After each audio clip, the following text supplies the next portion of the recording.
চন্দ্রনাথপুর নামের একটি গ্রাম ছিল এবং এই গ্রামের পরিবেশ ছিল খুবই শান্ত প্রকৃতির। আর এই গ্রামেই বসবাস করত নান্টু এবং তার ছেলে ফুটো। চলুন তাহলে দেখে আসি আজকের গল্পের কাহিনী। বলছি বাবা ফুটো, যা না গরুগুলোকে নিয়ে একটু মাঠ থেকে ঘুরে আসবি, একটু ঘাস খাইয়ে নিয়ে আসবি। বাড়িতে তো এক দানাও কিছু খাবার নেই ওদের। যা মাঠ থেকে ঘুরিয়ে নিয়ে আয়, যদি ওদের পেটটা ভরে যায়। ঠিক আছে বাবা, এখনই যাচ্ছি।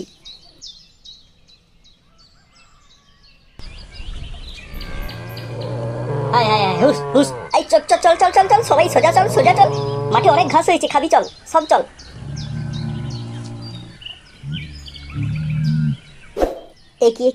এটা কি দেখছি আমি? আজকেও মাঠে একটাও লোক নেই, কি ব্যাপারটা কি হতে পারে? এই বলে সে একটি গাছের তলায় গিয়ে চুপচাপ করে বসে পড়ে এবং সে মনে মনে ভাবতে থাকে। গ্রামের একটা লোকও মাঠের দিকে আসেনি। আমাকে এমন কিছু করতে হবে যাতে লোকগুলো সব মাঠের দিকে ছুটে চলে আসে। কিন্তু কি করা যায় সেটাই তো বুঝতে পারছি না, যাতে সব লোক একসাথে মাঠে ছুটে আসে। একটা বুদ্ধি মাথায় এসেছে, ওই গাছটায় গিয়ে উঠে পড়ি। হেভি হবে, হেভি। এটা করলে গ্রামের সব লোক একসাথে ছুটে আসবে।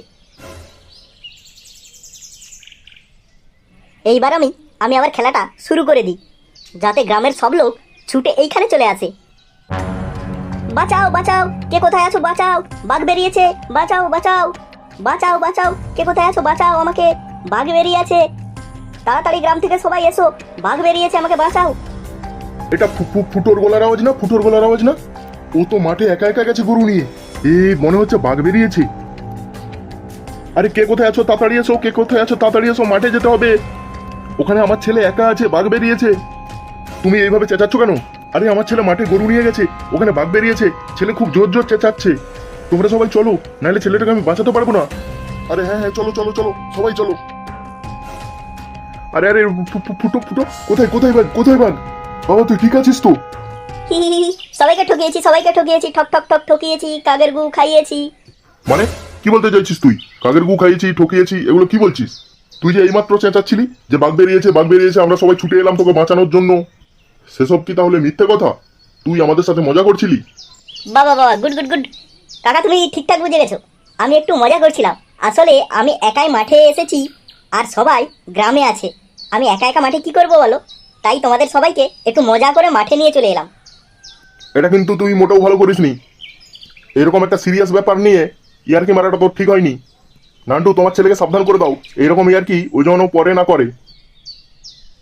এই বলে তারা সবাই আবার গ্রামে ফিরে যায়।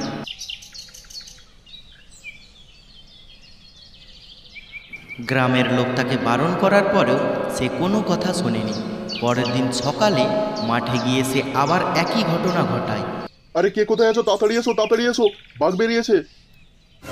আরে নান্টু, ওসব বাঘটা কিছু না। তোমার ছেলে আগের দিনের মতো আবার চেঁচিয়ে লোক জড়ো করবে। ঠিকই বলেছে, কোথাও কিছু নেই। ও শুধু শুধু চেঁচাচ্ছে যাতে আমরা মাঠে যাই। ও আমাদের সাথে ইয়ার্কি করছে। তুমি গিয়ে দেখো কোথাও কিছু নেই। কি তাহলে কি বাঘ বেরোয়নি বলছো? না না, বাঘটা কিছু বেরোয়নি, ওসব ও মজা করে করছে। এই বলে তারা সেখান থেকে চলে যায়।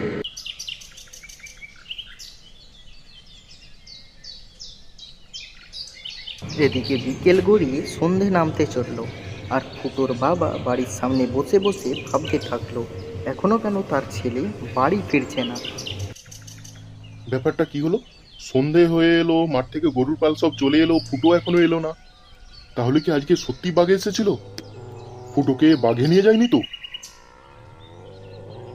এই বলে সে ছেলেকে খোঁজার জন্য মাঠের দিকে যেতে লাগলো। তারপর সেখানে গিয়ে যা দেখলো, তার ছেলেকে আজকে সত্যি বাঘে খেয়েছে, অর্থাৎ সে মিথ্যে কথা বলেনি। এরপর সে ছেলের পাশে বসে কান্না করতে থাকলো।